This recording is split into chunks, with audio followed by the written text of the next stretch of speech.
Ola, moi boas, damos a benvida a este primeiro informar do ano. Iniciamos o 2014 facendo un repaso do máis destacado do mundo do mar ao longo de 2013. E como non, comezamos co que foi a sentenza do Prestige, que se conecía no mes de novembro. 11 anos despois do accidente do Prestige rematou por fin o xuízo dunha das peores catástrofes medioambientais acontecidas nas costas galegas. O fallo sorprendeu a maior parte dos representantes do sector do mar, xa que non condena a ningún dos principais acusados por delito medioambiental. Tan só establece unha pena de 9 meses que non cumprirá para o capitán do barco por un delito de desobediencia grave. Trátase dunha sentenza para a maioría decepcionante, posto que non se depuran responsabilidades. O que nos, extrañanos que non haya nadie culpable, que, vamos a ser desa maneira, conleva a que as indemnizacións, as posibles indemnizacións que tiñan que, os perjuicios que se causaron, e que foron, por un lado, cobrados por os mariñeiros e todo eso, non se contemplen aí, é dicir, non se vai a non haber nadie culpable, a mesma clasificadora, a aseguradora e todo, non parece ser, según escoitaba agora vindo no coche pa aquí, que non van ter tanta responsabilidade no pago, non? Me refiro a iso.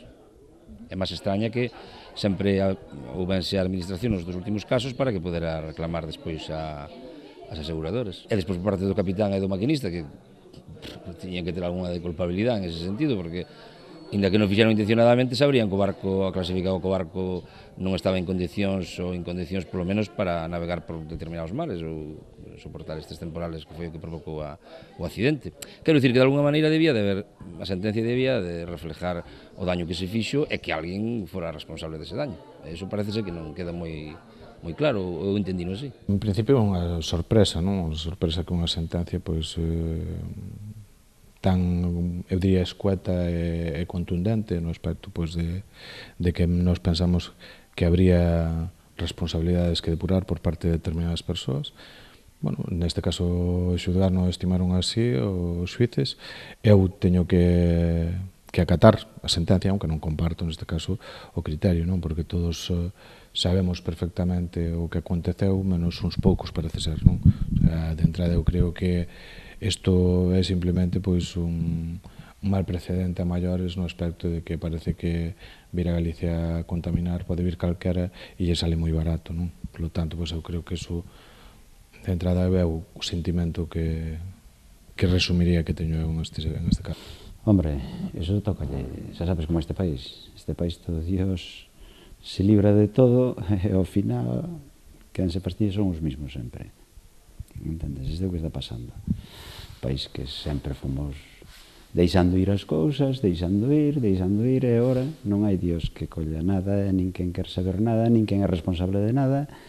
Aquí só se está pouco se está, punto. Mais ben o que teñen que valorar son os xueces, non? Nós estamos en total desacuerdo que, un caso similar como ese, como afectados que fomos, non vemos moi razonable tampouco, porque creemos que eso foi unha desproporción dunha magnitud moi grande para o que se pasou, non?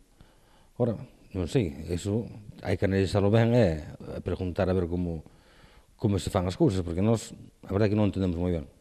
Eu penso que non tiñan por que condenar a nadie, que foi, desde o meu punto de vista, que lle faz ahora un señor con 72 anos, manda lá ao cárcel. Eu penso que é unha tontería, eu penso que había que os xuízos tiñan que ser máis rápidos, haber unha responsabilidade que levaba a carga, mirar o barco nas condicións que estaba, e quen tiña que pagar foi o armador. É como pasa, ti estás traballando nunha empresa, non tes os medios de seguridade, é do obrero que van traballar sen din chamándoche para a casa, non lle queda máis remedio haber o que traballar. E o capitán, é exactamente igual, e a tripulación, pasaría o mismo. Á marxe da valoración da sentenza, algo no que coinciden en sinalar que é responsabilidade dos xuíces, os patróns maiores de algunhas das confrarías afectadas consideran que non estamos moito máis preparados no caso de repetirse un accidente similar.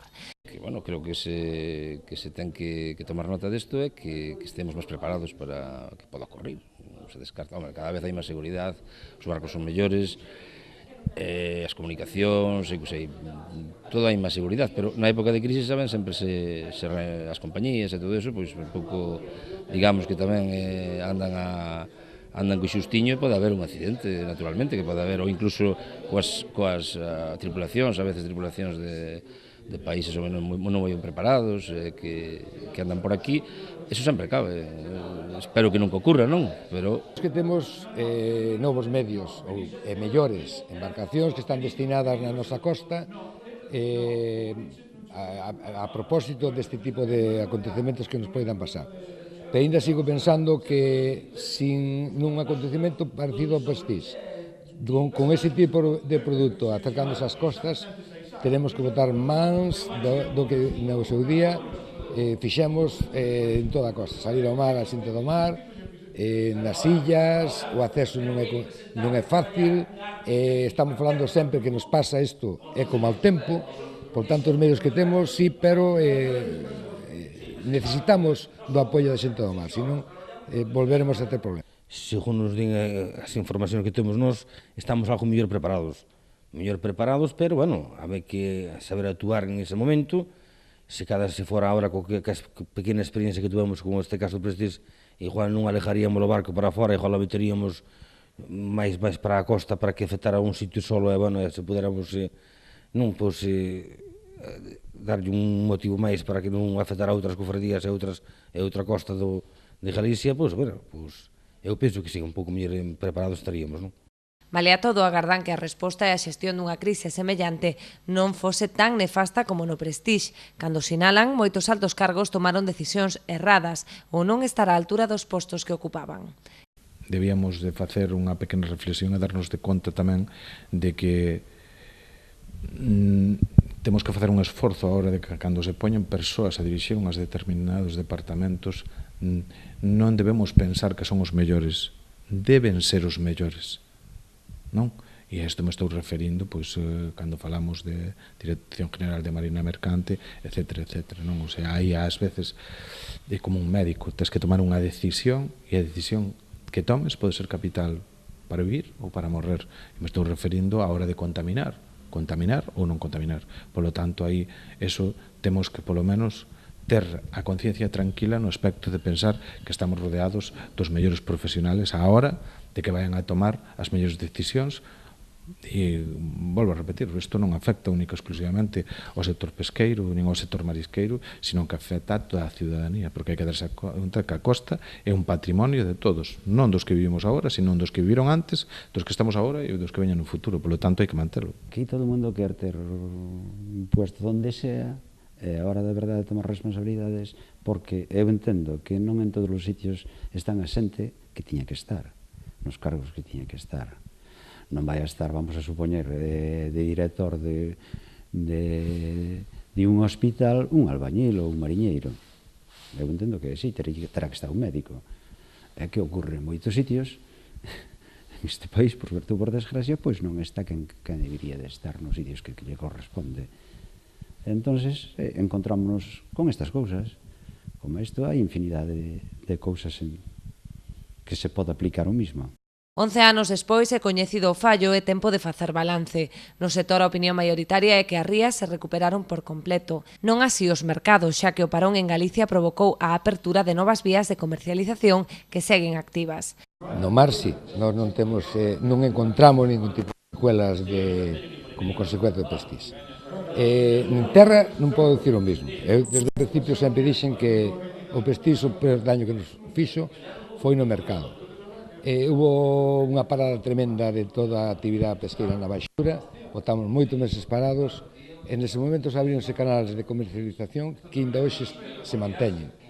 Eso, para min, baixo a miña opinión, foi o daño máis grande que sufrimos co Prestige. Sí, bueno, por a zona que traballamos nós, polo tema referíndonos ao tema do Prestige, nós hoxe en día non encontramos motivo ningún porque nos pode recuperado. Nós, por onde traballamos, tanto no marisqueo como no aspecto todo, o que se refiere ao tema do Prestige, nós vemos que está todo recuperado.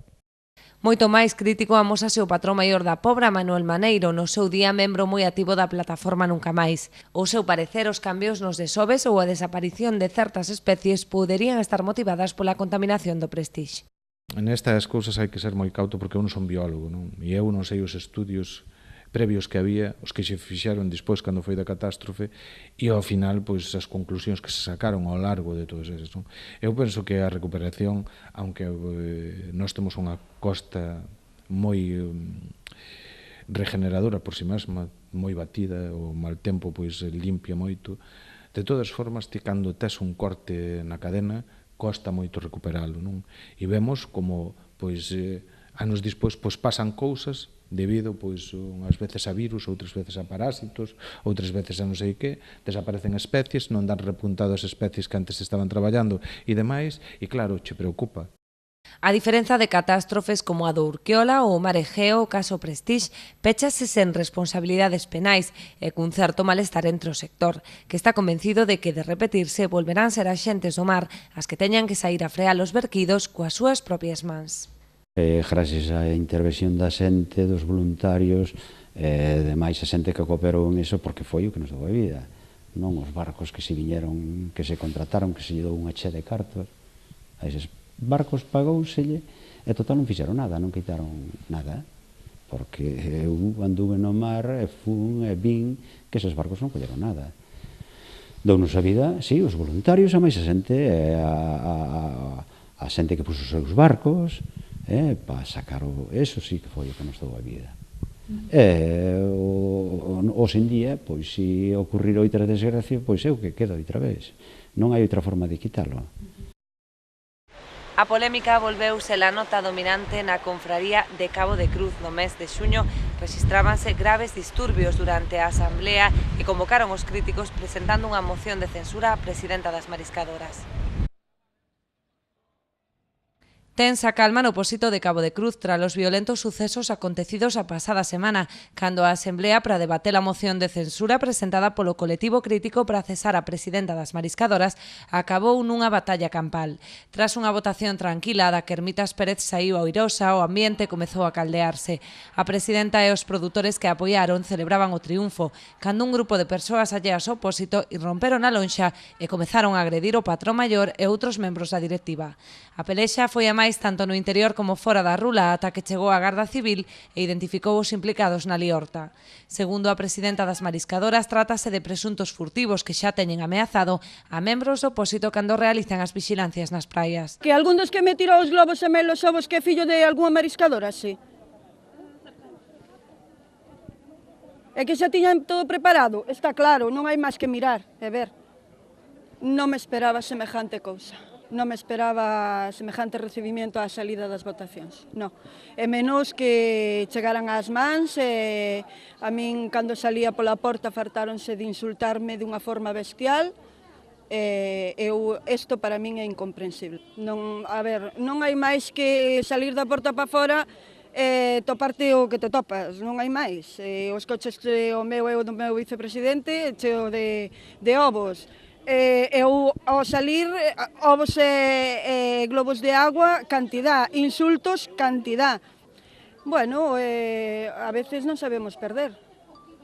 Eu non teño nada máis que decirvos. Foi chegar aquí e toparme co que me topei. A Xunta Directiva xa anunciou que se tomarán todas as medidas necesarias e presentaránse as denuncias correspondentes contra os agresores. Polo momento, a Garda Civil xa realizou 2 detencións. Malia o cariz violento que tomou o remate, compre dicir que a Asamblea desenvolveuse sen incidentes. O acto comezou coa intervención de Hermitas Pérez, que explicou a súa xestión e defendeuse das acusacións de apropiación indebida e malversación formuladas polos críticos. A continuación, os mariscadores votaron 1-1 con 48 votos en contra e 91 a favor do cese, cantidade insuficiente para destituir a presidenta, posto que precisaban 97, 2/3 do censo. Polo menos o meu valoramento que eu teño é que nós ganamos. E non que perdemos, ganamos. Porque ela facille falta 1/3. A nós, 2/3. E se 2/3 ela, por 2 solo quedou aí, ten 48 puntos, non ten máis. Nós temos 91. Cara a unhas eleccións, ela non ten nada que facer. Así que para nós somos ganadoras. Só teremos que esperar a que veñan as eleccións e ver. Eu xa te digo, cara, as eleccións será unha perdedora, nós ganadoras. Neste instante nós non salimos defraudadas porque xa viñamos con esa duda, que como ela non tiña que conseguir máis que 1/3, a ver, de 1/3 a 2, é máis fácil conseguir 1/3 que 2, non?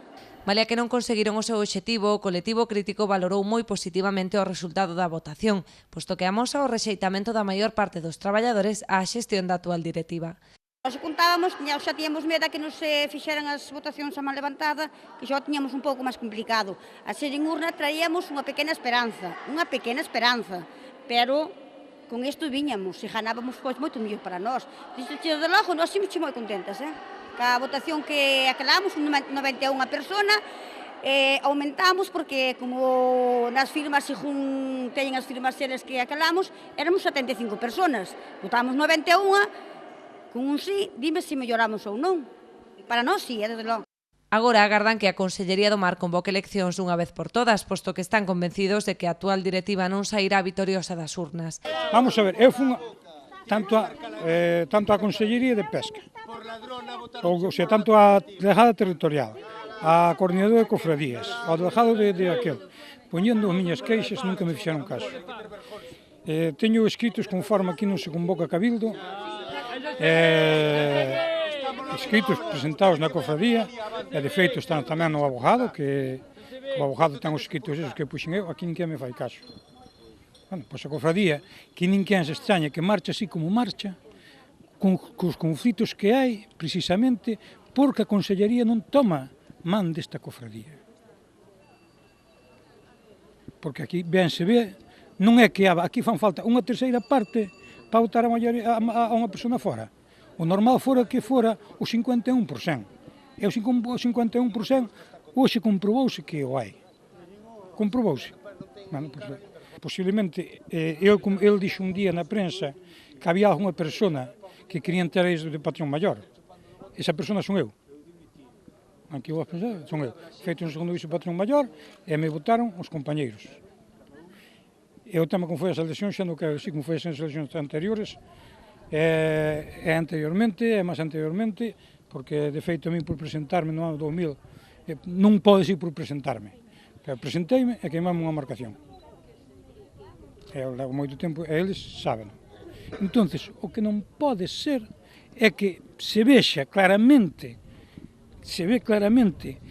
que a cofradía, a maioría da cofradía, tanto dos da flote como dos de terra, están contra desta xente e non hai forma de que se vayan. E por encima, a Xunta de Galicia prolonga as eleccións definitivamente. Así, as cofradías, o que se están facendo, a xente que está dentro das cofradías é adueñándose do poder nas cofradías. Na data non hai ninguna, pero nós esperemos que sea canto primeiro mellor, porque desde logo a cofradía non está. Porque ela tocan o tema das vigilancias, de que nunca, eu levo 22 anos na cofradía, nunca se fixeron vigilancias todo o ano, hasta este ano. O que non comprendemos é como ahora nos pon estas vigilancias así tontas, é por unhas vigilancias que para nós nos parecen tontas, porque o normal era que contrataran vigilantes en conforme, temos 3 de baixa, 2 pagados por a Xunta, un está de baixa, o normal é que a Xunta nos mandara un vigilante por ese que está de baixa, non nos lo mandan, 2 vigilantes que se pasan o tempo dormindo, porque hai fotos, hai todo, onde se ve que están dormindo, os vigilantes, non fan nada, nós que os furtivos non nos podemos meter, porque a mí xa non é a primeira vez que me rajan as rodas do coche, e non me vou meter. Así que, por eso, este ano deixou as playas sin cementar, porque se unha señora preguntou ao patrón maior directamente se non íbamos a cementar, dixolle que non, xa que non queríamos facer guardias de cementar nada. Estamos vendo que nos deixan as playas abandonadas, así que iso ten que haber unhas eleccións de contado. Pola súa banda, Hermitas Pérez saiu satisfeita deste trago, posto que seguirá á fronte da agrupación. Estou satisfeita, claro que estou satisfeita. Eso que faltou algunha xente, pero vamos, eu estou, a ver, non podo dicir ahora mismo que estou completamente satisfeita porque non estou de acordo coa violencia, para nada. Unha tarefa que se amosa ben complicada vista a tensión interna que se vive na confraría. É que esta señora avasalla a xente, sí, avasallas a xente, porque vas polo medio da playa e meténdote cas mulleres, chamándolle palanquinas, é o mismo. E a mí xa me temo chamado máis de 4 cousas, Hermitas. És un trapalleiro, macho. Bueno, eu son un trapalleiro. Escoita, eu son un trapalleiro, pero... Por qué? Eu son un trapalleiro, Porque pero temos hasta... que entre quen queira, o que hai que vigilar todo o ano na praia, que para iso somos mariscadoras. Non é vir coller o capache e marchar, Hai que vigilar e limpar. Ti levas tantos anos como a mí na cofradía. Sí. Ou máis. E que? E ti as algunha vez non playas, chamou a atención? A mí non. vigiláronse estas playas? Sí, Moito. moito. E eu tamén. E agora que a dormirmos? Pero por qué? E os... Hai que preguntarse por qué. Por qué? Sí, Porque por estamos... qué? Non, Porque queremos por qué? dormir. De quen é a culpa? De quen é a culpa? De quen é a culpa? Faite a pregunta. Eu? Cala a boca. Quen ten outro teto? Moitas que están a dormir na casa. Outras non, cala a boca. Os últimos meses do ano estiveron caracterizados por un episodio tóxico do máis grave. Ademais de pechar a maioría dos polígonos bateiros, houbo que cerrar a extracción á ría de Muros Noia. A voz de alarma partiu da conserveira Cerqueira, que detectou nos seus laboratorios a presenza de toxina diarreica no berberecho adquirido o martes. Unha vez realizadas as análises por parte do Intecmar, confirmouse o episodio tóxico que afecta non só a ría de Muros Noia, senón tamén a boa parte da Arousa, Vigo e a totalidade de Pontevedra. A confraría noiesa adiantouse os informes do Intecmar e xa o mércores a primeira hora suspendeu a actividade para evitar a extracción de marisco que tivera que ser devolto, como as 9 toneladas devoltas por unha conserveira que foron depositadas na lonxa de Testal. A conserveira Cerqueira, que no laboratorio seu, pois xa o berberecho de onte doulle toxina diarreica, chamaron máis compradores que non iban comprar o xa mañán, os barcos estaban preparados para traballar, pero, bueno, para traer un marisco 49 toneladas como estes días e tiralos ao mar é unha tontería, non? Xa que non hai unhas garantías sanitarias e os compradores non compran. Mas, bueno, as autoridades non nos deixarían quitar o marisco daqui, porque, como dixo, ten unha toxina diarreica. Bueno, chamei a Intermar, dixeron por cautela que non se fora ao mar, analizaron esa mañán unha muestra de berberecho e dou bastante toxina, e, bueno, xa cerraron toda a ría de Muros e Noia, e non podemos ir ao mar hasta que pasa a toxina diarreica, por iso non se vai ao mar, non? Todo o mundo estaba contento e o Cabildo tamén, bueno, deunos esta de revés, ver se pasa rápido, ojalá, podemos ir todos a mariscar cando pasa a toxina. O repentino da decisión xerou certa tensión entre os socios do Pósito, que demandaban máis información sobre o estado das concesións. Despois están aí os opositores, como sempre, que dan repugnancia escoitalos, porque andan cun coche engañando aos socios, os mariscadores e mariscadoras, entorpecendo sempre a labor dos mariscadores, dicindo que non hai toxina. Eu teño aquí un papel de Intermar que hoxe está cerrado toda a ría de Muros e Noia e non se pode ir a mariscar. E, bueno, se está cerrado é nos imposible ir a mariscar, porque hai que dar unhas garantías sanitarias. Todos queríamos ir a mariscar, pero non podemos. Agora vai ter Cerqueira 9.000 kilos de berberecho de onte para ir a sembralo, non? Todo este marisco que se tira ao mar non se pode pagar, pagarás ou que non devolven, non? A ver, pois vamos ter unha reunión do Cabildo, é verdad, a todos nos joroba esta situación, pero hai que asumila, hai que ter responsabilidade, e a mañán acertamos non ir ao mar, como digo, porque senón teríamos que tirar todo o berberecho ahora para o mar, que os compradores non viñan. Polo momento é difícil saber cando se poderá retomar a actividade, dependerá da climatoloxía e da evolución da toxina. Pode ser unha semana, poden ser dúas, según, non? Se veñen nortes, suele haber menos toxina, ahora tamén hai norte, hai toxina, non? Pero se ven vendavales, suele haber máis toxina. Ojalá que pase pronto, por a ben de todos, non? Que toda a comarca o necesitamos, como dicen sempre, hai moitas hipotecas e, bueno, a veces hai un pouquiño de suerte, non? Xa que temos un bo produto, podelo vender sin que teña toxina, claro, porque senón os compradores, como dixen, non nos lo compran. Dende o Cabildo agardan poder retomar canto antes unha campaña que semellaba prometedora ante os bons resultados dos primeiros días. Cando o sector mexilloeiro comezaba a levantar cabeza coa recuperación da demanda, o terceiro episodio de toxina do ano obrigou a paralizar unha industria que se atopaba no seu mellor momento. Se viene a sumar a episodios anteriores, ¿no? Ya es el tercer cierre que estamos sufriendo este año y que además nos coge, como tú bien dices, en un momento óptimo para el mejillón, en el que está toda la industria trabajando a 100%, porque el mejillón está en plena calidad y muy cerca de la campaña de Navidad. En este momento que parecía que empezábamos a recuperar un poco la demanda en este año de crisis a nivel general, que además desde hace años venimos notando cómo hay una reducción de la demanda debido a la entrada de producto foráneo, a veces mal etiquetado, pues cuando parecía que empezaba un poco a poderse vender mejillón, de repente pues nuevamente se cierran todos los polígonos, o sea que es una cuestión que nos preocupa por los impactos económicos que va a generar en toda la cadena de valor. A incerteza é a tónica dominante entre os produtores que temen que o episodio tóxico se manteña no tempo, facendo perigar mesmo a campaña de Nadal. A situación está totalmente caótica, é unha situación pois moi mala. O problema é que a incertidumbre de que non se sabe hasta onde afecta en realidad a toxina. En términos económicos non os podemos dilucidar momentáneamente, porque de momento, se abriera mañán, pois seguiríamos traballando casi habitualmente, ou se abriera nesta semana. O problema é se isto se alarga no tempo. Se chegamos á campaña de Navidades, que a temos á volta da esquina, porque a campaña de Navidades non é o día 30, senón empezase no mes que ven, pois isto pode ser un caos, podemos falar dun 60% de perdas no sector, un 60, un 70, incluso máis, non sei, que eso, non sei, eu non teño datos para avaliálo, pero eso pode ser de mero feito. Eu hoxe xa sei de un produtor que foi pasar misión polo Puntón para poder preparar a cosecha do ano que ven, porque non se perde só esta cosecha, senón se vai perder tamén a cosecha do ano que ven, porque se o desdoble, porque vamos cara ao inverno, se nos vai, o sea, a semente que temos que plantar para o ano se nos vai, vamos a quedar, pois, o sea, unha ruína de 2 anos. Malea que o Consello Regulador do Mexillón de Galicia non está dotado dos medios técnicos para a detección de toxina, dende o organismo garanten a total seguridade do mexillón que chegou ao mercado, polo que non debería existir preocupación entre os consumidores. Nosotros non estamos dotados de los medios materiales para hacer análisis de toxina en el momento actual.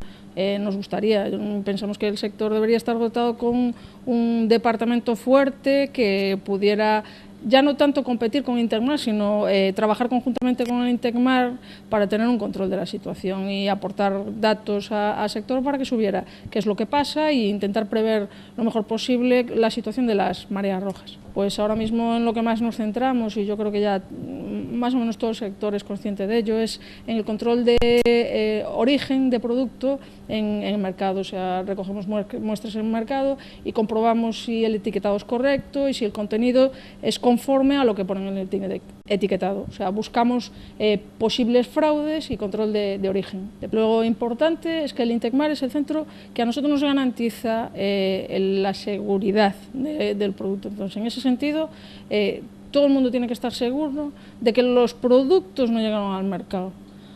¿Que se puede hacer mejor o peor? Pues no me compete a mí el valorar eso. Pienso que lo que hay que hacer es todos intentar hacer un esfuerzo entre todos para que esa imagen de producto como algo de calidad, como un producto seguro, se fije en el consumidor, que no tenga ningún tipo de dudas de la actuación de nadie. Entonces, en ese sentido, estamos tranquilos porque el perjuicio que pudo haber para las empresas, para el sector de devolución de lotes, ese producto nunca llegó al mercado. Entonces, las garantías sanitarias están 100% aseguradas. Moito máis críticos coa actuación do Intecmar son os bateiros, que consideran que se tiñan que ter realizado mostraxes diarias para coñecer o alcance real da toxina. O peche é normal nestas datas. O que non é normal é o que está facendo o Intecmar. O Intecmar, coido, que tiña que hoxe non facer un peche cautelar, senón tiña que haber analizado o venres, o sábado e o domingo, facer análisis. E ter, se hai que pechar, se hai toxina, hai toxina. O primeiro que temos que facer os produtores é reconocer que a toxina, e non podemos mandar ni un solo mexillón ao mercado con toxina, eso, porque por ano temos que seguir funcionando. Eu xa son heredeiro de bateas, e supoño que o meu fillo vai seguir heredando bateas, este sector ten que se perdurar no futuro. Pero o Intecmar o que ten é que traballar. O que non pode é agachar a ala a conselleira e dicir, non, conseguimos que non chegara ningún mexillón ao mercado. Ela o que ten que facer, que por iso a nosa conselleira ten que defender os nosos intereses, é velar que non chegue ningún mexillón ao muelle con toxina. Entón, o que ten é que facer máis análisis, analizar todos os días. A preocupación agora reside nas consecuencias que pode ter o desabastecemento do mercado coa entrada de mexillón de fora. Precisamente aí reside a importancia do Consello Regulador, encargado de identificar a orixe e o etiquetado dos produtos para garantir que ningún bivalvo foráneo se comercialice baixo a denominación de orixe protexida Mexillón de Galicia. Cuando se paraliza, lo primero que le pasa al productor es que no puede vender.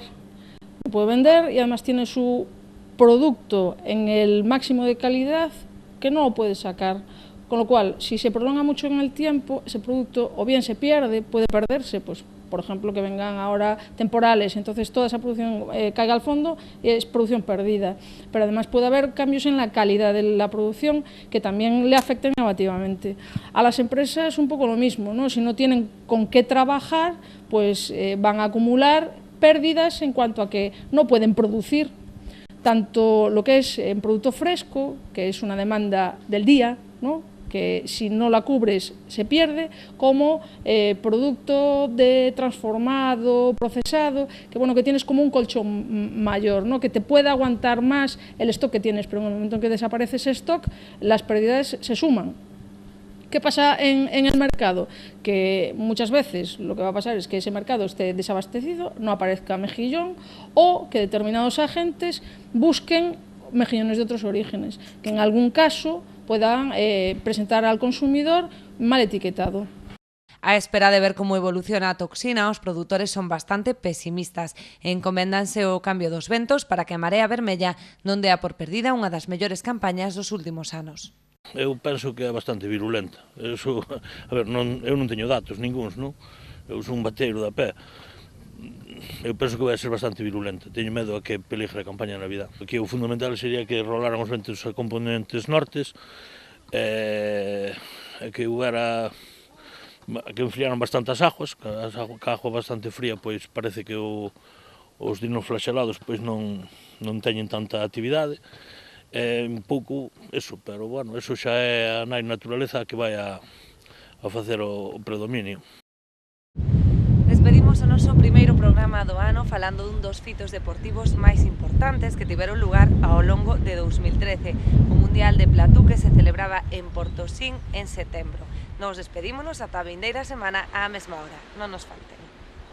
Non puido ser, a pesar do bo mundial realizado a nivel xeral polos barcos españois, especialmente polos representantes galegos, a vitoria final e o correspondente título mundial foi por o barco portugués Credit EGS, de Alfonso Domingos e Hugo Roxa.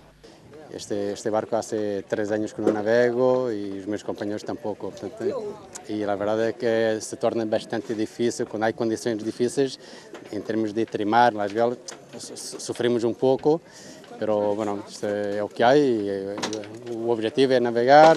A clave se ha construída un pouco tempo de atrás, que somos todos amigos, navegamos todos juntos, pero en clases distintas, pero agora, al final, todos sabemos lo que habíamos conseguido y una cosa es tener un barco preparado para llegar aquí y ganar con buen tíos, a navegar, saber lo que es y pues nada, y ya está, y a disfrutar.